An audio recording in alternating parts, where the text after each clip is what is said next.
Hello and welcome to my YouTube channel. मैं हूं विनोद और मैं आज क्लास 11 का अगला टॉपिक लेकर के आया हूं। इससे पहले भी हम लोगों ने इस चैप्टर में बहुत सारे इंपॉर्टेंट क्वेश्चंस को देखा। आज हम लोग जो पढ़ने जा रहे हैं वो क्या है आपका proof of Kepler second law of planetary motion.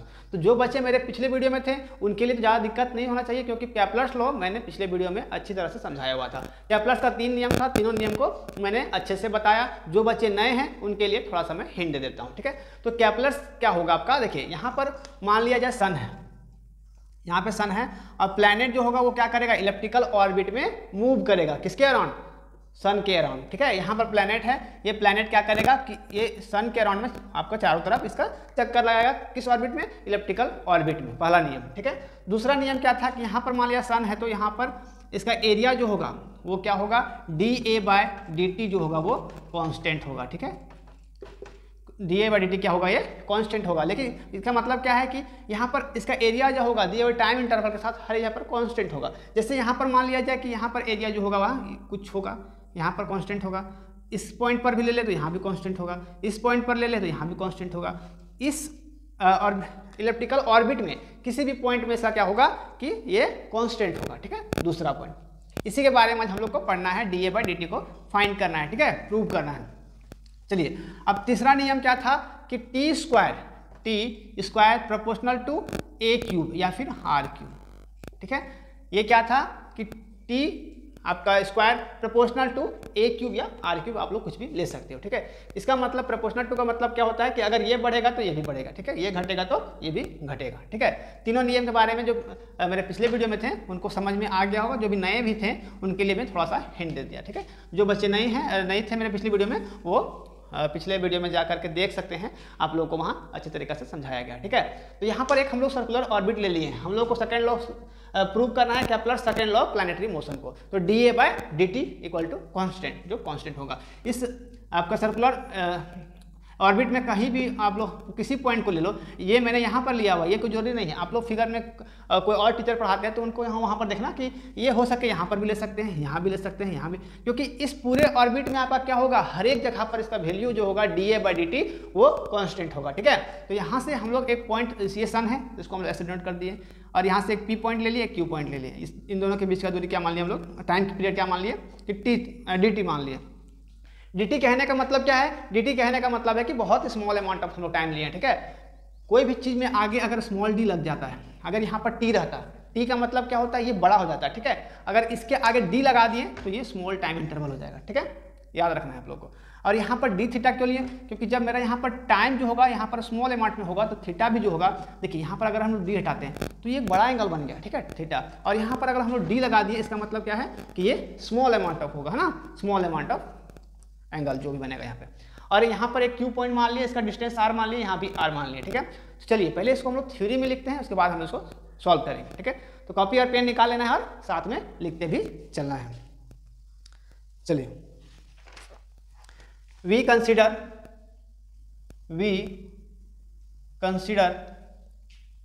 Uh planet revolving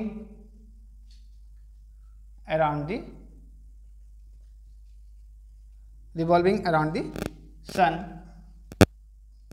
in a circular orbit, ठीक है। इस पॉइंट के बारे में मैंने बताया अभी, we consider a planet revolving around the sun in a circular orbit. ये प्लैनेट जो होगा वो क्या करेगा, इस सर्कुलर ऑर्बिट में आपका सन के अराउंड में मूव करेगा। जो मैंने पिछले वीडियोस में बताने का कोशिश किया, समझाने की कोशिश किया कि जितना भी आपका फर्स्ट लॉ यही बोलता है कि वो क्या करेगा, उसके चारों ओर वो राउंड लगाएगा, ठीक है, revolving around the sun in a circular orbit. यहाँ पर हम लोग कंसिडर कर लिए कि मान लिया कि हम लोगों का जो प्लैनेट है वो किस तरह से मूव कर रहा है, तो सर्कुलर ऑर्बिट में मूव कर रहा है, ठीक है। ऐसा सपोज करके हम लोग चल रहे हैं। चलिए लेट m, मैं लिखते भी चलूंगा और समझाते भी चलूंगा, आप लोग भी कॉपी और पेन निकाल लेना है, इसको लिखते भी चलना है, ठीक है, क्योंकि यहाँ स्पेस कम है, फिर मैं इसको रफ करूंगा। तो यहाँ से m इक्वल टू क्या हो जाएगा, एरिया, सॉरी यहाँ से m क्या हो जाएगा आपका, मास ऑफ प्लैनेट, ठीक है। इस प्लैनेट का कहीं भी हम लोग मास m मान लिए, ठीक है। अब यहाँ से डी ए क्या हो जाएगा, area script bye position vector in time D T. Time कितना आपका डी टी, ये एरिया हम लोगों ने सपोज किया हुआ है, ठीक है। उसका पोजीशन वेक्टर का एरिया कितना, हम लोगों ने टाइम कितना मान लिया कि यहाँ पर यहाँ से यहाँ तक जाने में इसको टाइम डी टी समय लग रहा है। देखिए यहाँ पर एरो का निशान दिया हुआ है ऊपर की ओर, पी से हम लोग क्यू की ओर जा रहे हैं, तो इसका यहाँ पर आप लोग ऐसे रिवॉल्व कर रहा है, इसके अराउंड में हम लोग इस रो को भी हम लोग को दिखाना पड़ेगा, ठीक है। तो यहाँ से डी ए इक्वल टू क्या हो जाएगा, area of angle S P Q. तो एस पी क्यू ये एरिया हम लोगों ने लिया है। ये एरिया देखिए हर एक पॉइंट पर ये एरिया जो होगा वो कांस्टेंट होगा, ठीक है, हर एक टर्म पर। तो इसी चीज़ को हम लोग प्रूव करने का कोशिश कर रहे हैं, ठीक है। तो यहाँ पर ये पॉइंट आप लोग कहीं भी, ये एरिया जो होगा आप लोग यहाँ भी ले सकते हो, यहाँ भी ले सकते हो, यहाँ पर भी ले सकते हो, ठीक है। ये टोटली डिपेंड करता है आप पर कि आप कहाँ पर सपोज करके चल रहे हो, क्योंकि यहाँ पर सेकेंड लॉ का होता ही है कि वो प्लैनेट में क्या करेगा, हर एक पॉइंट पर वो इसका एरिया क्या होगा, D A by d T वो होगा कॉन्स्टेंट होगा, ठीक है। तो यहाँ से क्या हो जाएगा, तो यहाँ से डी ए इक्वल टू क्या हो जाता है आपका d A equal to half into P Q into P S. तो यहाँ से एरिया का फॉर्मूला क्या हो जाएगा, डी ए का half P Q into P Q into P S, ठीक है। तो इसको हम लिखते हैं हाफ इंटू, देखिए यहाँ से आपका पी क्यू का वैल्यू क्या हो जाएगा, तो यहाँ पर जब आर है यहाँ भी आर है, तो ये भी आर आपका होगा कि नहीं होगा, ये भी आर होगा, है ना। तो आर और एंगल कितना बन रहा है आपका, एंगल मेरा बन रहा है डी थीटा, तो यहाँ से आर डी थीटा और यहाँ से इंटू पी एस का वैल्यू, देखिए पी एस का वैल्यू हम लोगों ने आर सपोज करके चला हुआ है, ठीक है। यहाँ तक आप लोग लिख लोगे। अब इसको मैं रफ करता हूँ, या फिर जो बच्चे नहीं लिखे हैं वो स्क्रीनशॉट लेकर के रख लेंगे, ठीक है। यहाँ तक आई होप आप लोगों को समझ में आया होगा। चलिए मैं बार बार बोल रहा हूँ कि आप लोग लिखते चलोगे या फिर स्क्रीनशॉट लेकर के रख लोगे, ठीक है। चलिए अब इसके आगे हम लोग, तो यहाँ से आप डी थीटा का वैल्यू हम लोग क्या लिख सकते हैं, डी थीटा का वैल्यू हम लोग क्या लिख सकते हैं, यहाँ पर ध्यान देना है, ठीक है। तो P Q by S P, यहाँ से डी थीटा का वैल्यू हम लोग लिख सकते हैं P Q by S P, या फिर पी एस भी आप लोग लिख सकते हो। चलिए हम लोग यहाँ पर पी एस लेकर के चलते हैं, उल्टा हो जाएगा। यहाँ से P Q equal to P S, यहाँ से डी थीटा का वैल्यू अगर हम लोग निकालेंगे तो, ठीक है। तो चलिए यहाँ से अगर हम लोग निकालेंगे डी थीटा का वैल्यू, तो निकाल चुके हैं हम लोग। अब हम लोग निकालते हैं, हाँ यहाँ से देखिए d theta equal to P Q, तो आपका सेम रह गया, पी क्यू आपका सेम रह गया। अब यहाँ से हम लोग लेते हैं, देखिए पी एस का वैल्यू क्या है, आर, ठीक है। तो यहाँ से अगर हम लोग पी क्यू का वैल्यू निकालें, पी क्यू का वैल्यू अगर हम निकालें तो क्या हो जाएगा आपका आर डी थीटा। इसको इक्वेशन नंबर आप लोग और 2 मान लो, है ना। इससे पहले जो हम लोग इक्वेशन बनाए थे उसको हम लोग 1 मानेंगे, ठीक है। ये इक्वेशन नंबर 1 था, ये इक्वेशन नंबर हम लोग 2 मान लेते हैं, ठीक है। इसको आप लोग घेर लोगे। यहाँ तक आई होप आप लोगों को समझ में आया होगा। इसमें क्रॉस मल्टीप्लाई किया हुआ और कुछ नहीं किया हुआ, ठीक है। इक्वेशन 1 और 2 आप लोग को याद रखना है, ठीक है। इक्वेशन 1 और 2। चलिए अब हम लोग इसके आगे आते हैं। यहाँ से आप लोग देयरफॉर ऐसा हम लोग लिख सकते हैं कि d theta equal to P Q by P S. अब हम लोग यहाँ से निकालते हैं डी ए का formula. D A equal to क्या हो जाएगा, d A by d t का हम लोग का, क्योंकि हम लोगों को फाइंड ही करना है कि d A by d t equal to constant. तो यहाँ से d A by d t का क्या हो जाएगा 1/2, यहाँ से आपका आर स्क्वायर और यहाँ से D theta by d T, ठीक है। वहाँ से d A by d t का इक्वेशन नंबर 1 से, ठीक ना, याद रहना चाहिए। इक्वेशन नंबर 1 से हम लोग यहाँ पर पुट किए हैं 1/2 आर स्क्वायर, यहाँ से एक आर है, कि यहाँ भी एक वहाँ पहले से ऑलरेडी आर था, तो यहाँ से D theta by d T हम लोग लिखेंगे, ठीक है। अब यहाँ से देखिए, यहाँ से d A by d t equal to half, यहाँ से आर स्क्वायर और हम लोग इसको मान लिए D theta by d T को हम लोग मान लिए ओमेगा, ठीक है। तो यहाँ पर लिख लीजिए omega equal to d theta by d t, angular velocity of planet, angular velocity of planet, angular velocity of planet हम लोग ओमेगा इसको सपोज करके चलते हैं, ठीक है। अब यहाँ पर ध्यान देना है कि यहाँ से हम लोग क्या करेंगे, d A by d t equal to half, अब यहाँ पर हम लोग क्या करेंगे, m से डिवाइड करेंगे और m से मल्टीप्लाई करेंगे, ठीक है, क्योंकि हम लोगों को किस फॉर्म में लाना है अभी, I equal to m r square, I equal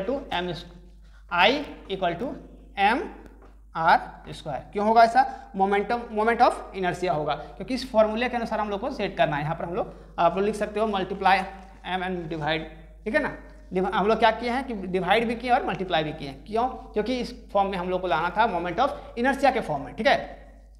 चलिए यहाँ से इसका वैल्यू हम लोग लिखेंगे हाफ एम, और यहाँ पर इसका वैल्यू हम लोग क्या बताया अभी, आई, और यहाँ पर ओमेगा, ठीक है। सिर्फ यहाँ से इसका वैल्यू आई लिखा गया है, ठीक है, यहाँ तक कोई दिक्कत नहीं होना चाहिए। अब इसको मैं रफ करता हूँ, आप लोग लिखते चलोगे, है ना। यहाँ पर आप लोग लिख लोगे आई इक्वल टू क्या, I equal to m are, ये क्या होता है आपका मोमेंट ऑफ इनर्शिया, वेयर करके या फिर साइड में नाउ करके आप लोग लिख लोगे, ठीक है।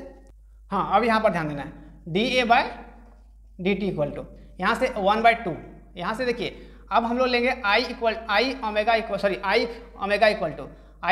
To L by M. यहाँ देखिए, यहाँ पर हम लोग क्या किए, आई ओमेगा इक्वल टू क्या लिए, एल हम लोग चलें। ये क्यों लेके चलें कि ये आपका है angular momentum of the planet, ये हो गया आपका एंगुलर मोमेंट, ठीक है, angular momentum of the planet लिख सकते हो आप लोग, L equal to angular momentum of the planet, ठीक है, angular momentum of the planet आप लोग ऐसा लिख सकते हो, ठीक है। चलिए अब हम लोग आते हैं इसके आगे।